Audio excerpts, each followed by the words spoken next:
Assalamu alaikum everyone. Wonderful morning, wonderful afternoon, wonderful evening, and wonderful night. I am Rahil Faraswali. I am from Karachi, Pakistan, and I am thrilled to be hosting today's interview. We have a distinguished guest with us today, Joseph, who had an inspiring life journey hailing from. I am honored to welcome Joseph to our interview. Joseph, we are eager to learn more about your experience and achievements. So, welcome, Joseph. How are you? I'm fine. Okay, first of all, please introduce yourself for my viewers. My name is Joseph Akinyemi. I'm from Nigeria, Lagos, Nigeria. That's mainly all about me. Okay. Can you tell us more about your educational background? What did you study? And okay, Afa, senior college. I did my high school there, first Senior Comprehensive College, down in Lagos, Nigeria, and I studied science. I was in the science department there. Okay. Why did you choose to pursue biology, biological sciences as your undergraduate major? I have always envisioned to become an inventor or a scientist since my primary school days, and I majorly from movies I watched, seeing all these movies, American movies where scientists and innovators create things. I've always envisioned myself doing that. And also from programs I was privileged to attend as a young boy, yes, I saw an interest in them and I wanted to be like these people where I saw them. And also as a young boy, I always enjoyed building things and losing things, tearing them apart to see what components they used to build them, and that has actually what have been pushing me. That was what pushed me actually to go to the science department to actually become like these people I see on movies and you know get to know much about science and everything. Okay, great. What skills and experience do you have in stage lighting? Can you elaborate on your role as the chief executive officer of a self-employed company in this field? I learned stage lighting as a handwork. It was a handwork. Yes, I was employed by a light company called Effect by Caro. Yes, and I was trained there for 3 months to learn the work, to learn how to actually do it. And after 3 months, I started to work there as a staffer, right? So I was able to the skill I learned was that I was able to set up stage and also set up lightning for events, shows, corporate shows, concerts, music concert that you see, the lights you see, just rolling about. Yeah, so that was what I was able to do for like 2 years. I worked there 2 years where I got promoted after showing practical knowledge of this work. And then I actually became the most skilled person, right? The third most skilled person in the company, right after the founder and the co-founder. So I was like the third boss there. All right, wonderful. How did you become involved in the in TEB? Oh, sorry. Could you provide more details about your experience in teaching? How has being a chief executive officer in a self-employed capacity influenced your approach to teaching? So I always had this yearning to share what I knew or I've learned Hmm. over the years. So after having left Effect by Caro, after I left there, I worked there for like 2 years. After having left there, I wanted to teach, to share what I know to younger ones and my friends, and also helping me in the process to understand better what I've read and what I've learned over the years. So I always enjoyed, sharing to people my point of perspective about the things I've learned and how much I understand them. So I had the desire to impact lives with the little I know. It was very exciting doing it. And I want to also say that teaching has also been very helpful to my studies. It has helped me so much to actually understand the concepts behind what I've read, to be able to teach it. And now, being a CEO, how have it helped me in my teaching career? Now, being a leader, it's being a CEO has helped me to acquire leadership quality. Yes. So Hmm. it has also, it has it was this was actually because I led so many people, who seniored me in age and life experience. I was privileged to lead so many people were under me, and they were like much older than me. So I had to be humble and also be a boss at the same time, because they were actually older than me. So I had to be humble and also be a boss at the same time. So I had to have this kind of sense in me that, okay, these people I am leading, I have to show respect to them, but I actually have to do the job I was given to.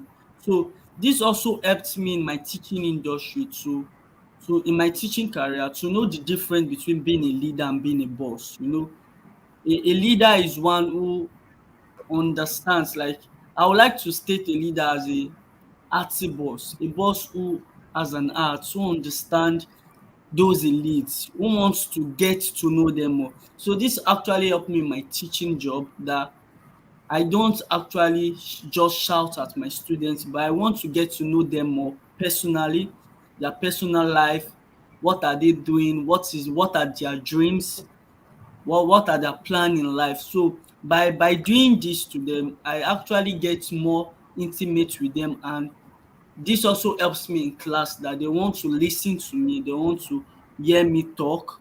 And so far, that was the relationship with being a CEO to my teaching job, the leadership quality, building me to actually be able to talk to people and share what I have to them. Okay, it's so wonderful. So, how has your background in science influenced your work as a chief executive officer in self-employed role? Well, so I had to connect a lot of wires in my job. Yeah, it's a light job, so you need to connect a lot of wires and all. So my knowledge in physics really helped me. My knowledge in physics and computer science, because the stage lighting is not just about connecting wires and making the lights on. We also have what we call light mixing, sequencing the lights to follow a particular program. So we actually also program the lights. So my knowledge of programming in computer science also helped me a lot to actually understand the programming in the lighting, and this really helped me to stand out among my other colleagues, and I was able to become very skilled more in the light programming area than even my bosses. And so that was what my background science, really kept into my work as in effect by Caro in the stage lighting. All right. Let's move on to next question. What are your responsibilities and achievements as an assistant teacher? So I would first of all like to say that okay, so as a teacher, I had to prepare students for the JAMB, the UTME exam. And I thank the Lord for the results He gave to me, after the students wrote their exam. Okay, so my students were able to get a minimum score of 200, which is half the cutoff mark. The total mark for the JAMB exam is 400. They were able to get a minimum score of 200 and a maximum score of 280. Right. So my achievement as an assistant teacher would be the success of my students. Seeing the joy of my students passing their exam and how happy they are when they come to me and say, "Sir, we passed." And so that has been my achievement, and knowing that what I actually shared to them was positive in them, and it actually expressed itself. It was not in vain. So that has been my achievement as an assistant teacher. That's great. Can you share more information about the Innovation Lab certificate you received? What was the focus of the program and what did you gain from it? So the Innovation Lab certificate was given to me for my creative participation in a research program held by Innovation Labs in 2019. And it was all about, science. It was all about enlightening students about science and science impact, the positive impact of science in the environment, and the opportunities we get from studying, going into the science field. And then they were actually trying to make more students come into the science field to actually make a change, to understand that the science field is not just about negative impact. It's not just about making bombs and making weaponized weapons to actually damage lives, but it can actually bring about a new age of life into the environment. And also they actually told us and revealed to us about a project NASA was handling then. It was called the Mars Expenditure. They were telling us how NASA is running a program to send rovers to Mars to check if it can support life form. And then we also taught how to build this rover and what to consider in building them, the terrains of the Mars, how to land them, the structure of the landing system and all. And we also did a little bit experiments in actually building them and showing to these people how we can land the rover. So it was just like a science fair and all. Okay. My next question is that what were your scores in the JAMP and WEC exam? How do you feel these results reflect on your academic abilities? So I wrote my WAEC in 2021, and I was able to get a good result, 7 Bs, 1 A and 1 C. And I also Hmm. wrote my JAMB in 2022, and I was able to get a kind of good result, though there were obstacles in the way. So I was able to get 296, yeah, 296. But I would like to say that I'm also part of the team of people that believe that exam and test does not measure the ability of one's academic performance. They are just to, make you maybe pass into the next class. I don't believe in that. They should measure a person academic ability, right? But I would also like to say that from then till now, my academic ability has gone a little bit higher than then. I'm quite more knowledgeable than when I wrote the exam then. So I would like to say that I can't use my results then to actually measure my academic ability now. So that would be my answer to that question. Okay. Can you provide an overview of your involvement with the Feed Aid initiatives? What motivated you to join this organization and what you have accomplished during your tenure and as an executive? So Feed Aid initiative was majorly like founded by me and my friends. Hmm. It was inspired by the sight of us seeing people who have no home, have nothing to eat, have nothing to drink. They don't have anybody to take care of them. And then the sight of seeing this, brought a yearning in the hearts of a friend of mine. And then he called us together and was like, he has this yearning in his heart and he wants to share it with us. And when he shared it, it was actually that we all had the same yearning.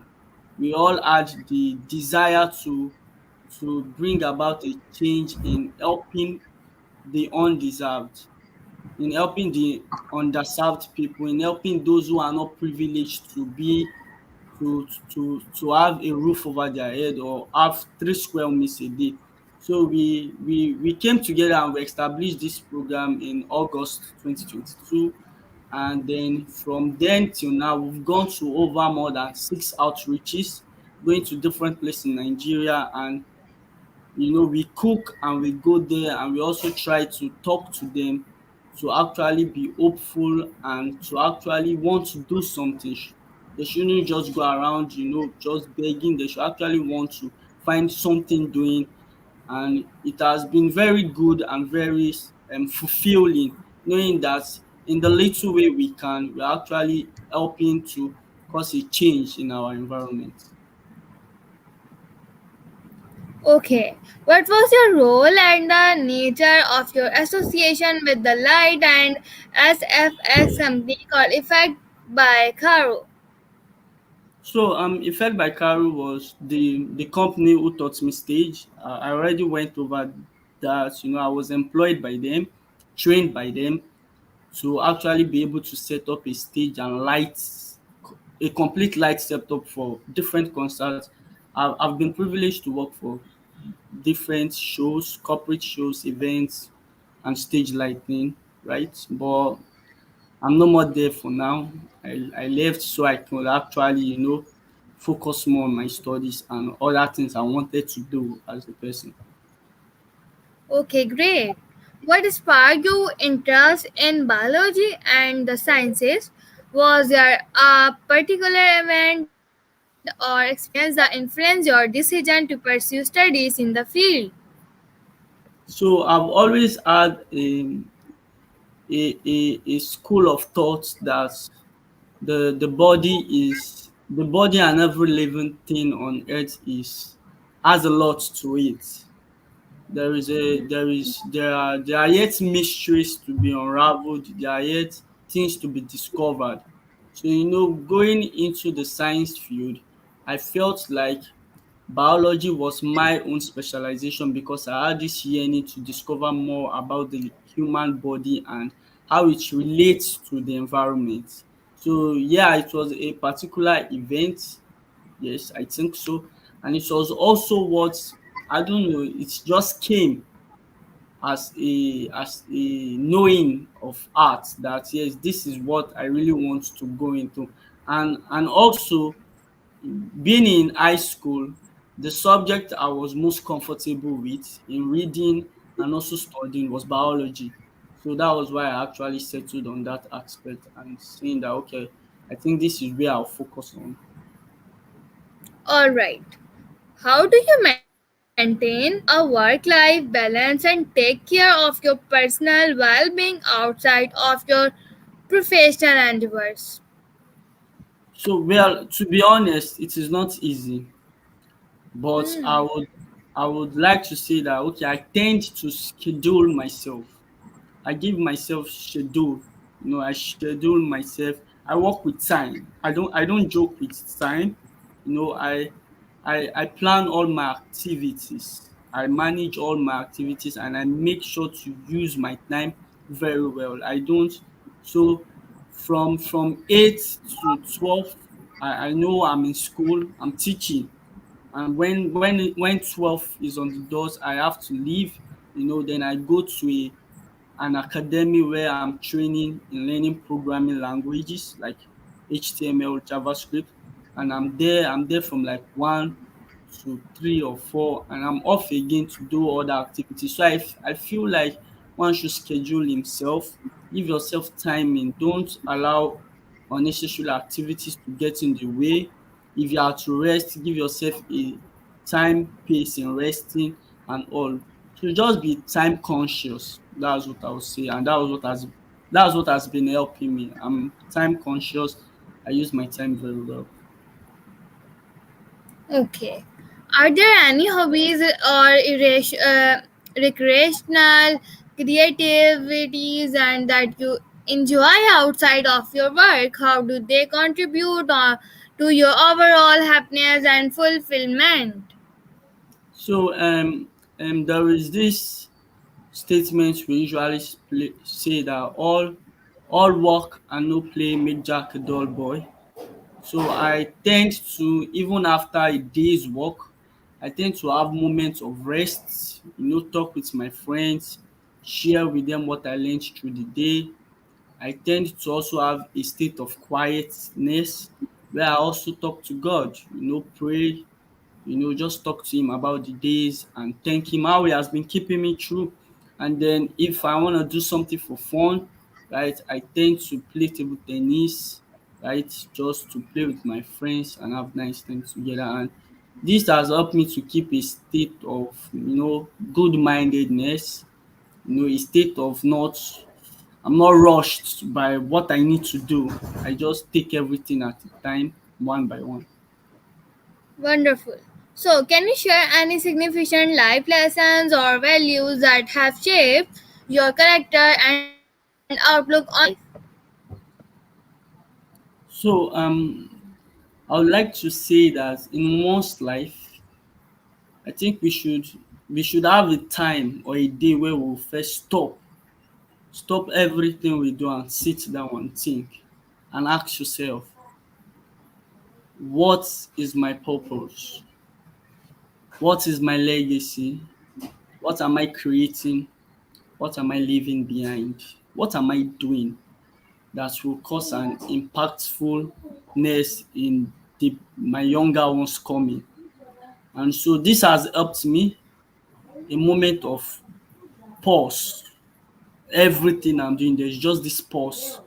I stop and then I start to think about my life. And one of the things I'll say that helps me is knowing what God wants you to do. Yes, God purpose for you.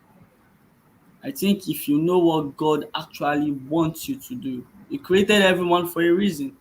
So God proposed for me. That was the first thing I actually tried to find, tried to look for. And when I got it, that okay, this is what God wants me to do. I start to build on it.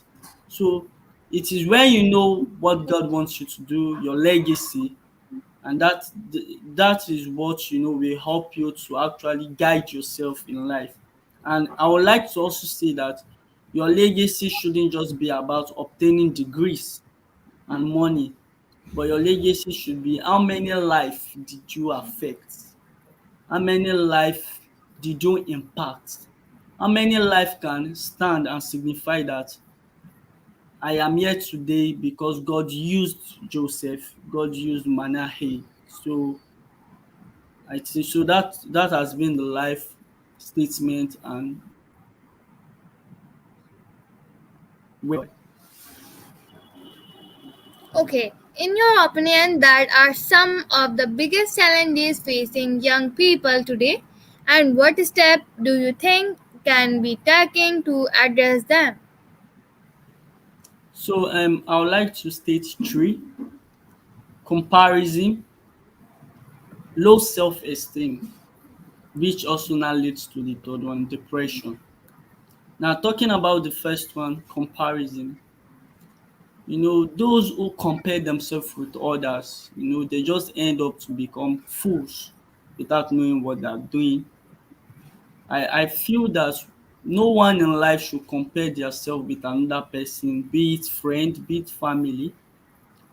Know yourself for yourself, know what you are good at, know your weakness, and don't try to run at another person pace. Don't try to run in another person track. Stay at your track. No matter how far the person has gone, no matter how well the person is doing, just trust the process, trust God on what He is actually doing in your life. Don't compare yourself. And that is one of the things that has helped me. My friends around me, sometimes I feel they've gone farther than me. They are doing so much well in academically in so many ways, and that am I slow? But then I tend to, remove those kind of thinking out of my mind. I just trust my process. I take it step at a time. I don't rush myself to actually reach where they are. And I don't do all what they do. I do what I know is good for me, what I know I won't regret doing. So we should stop comparing ourselves, please. Comparison is actually bad. It's not good. trust yourself, know yourself for who you are. Don't compare yourself with other people. Then for those who have low self-esteem, not believing in their self capable of doing something, for that, if I want to actually mention steps to not have low self-esteem, I don't really know what to say, but for what has worked in my life, that is what I'll share. Is that I think is what we believe in actually that helps us to stand up from that. I believe in the God I serve really, really well. You know, I believe in him and I believe in his words. And that has helped me from low self-esteem. I know I am great. I know I am born to do great things. And I know that God is taking me to a place. I know it's just a measure of time. So I don't look at myself as small, no matter what the condition might be, no matter what the situation right now may look as. But I know that yes, there is somewhere I am heading to. And I would like to say Ellen Keller once said something. She said, the worst thing that could happen to a man is not being blind, but having eyes with no vision. So I feel a person who would have low self-esteem or be depressed is one who does not have a vision of himself. He does not know where he's going to be in the next 5 years or where he's going to. I have this vision of myself. There is this place that my mind is located at, and that is where I am envisioning myself to be at. So that is what I work on. I don't look at other people's lives. I don't look down on myself. I just trust the process. So that's what I would say. That's wonderful. I like this. Thank you so much for sharing this. And thank you so much for sharing your incredible journey with us, your experiences in various fields from biology to stage lighting and teaching are truly inspiring. We appreciate your opinions and willingness to share your accomplishment and challenges. Your dedication to self employment and your involvement in organizations like the Feed Aid Interactive and Effect by Caro demonstrate your commitment to making a positive impact in the community. We wish you continued success in your future endeavors, both personally or professionally. Your story serves as an inspiration for others who aspire to follow their passions. Once again, thank you, Joseph, for gracing us with your presence and for sharing your remarkable journey with us today. No problem. Thank you. Thank you. Have a wonderful day. Bye. Bye. You too.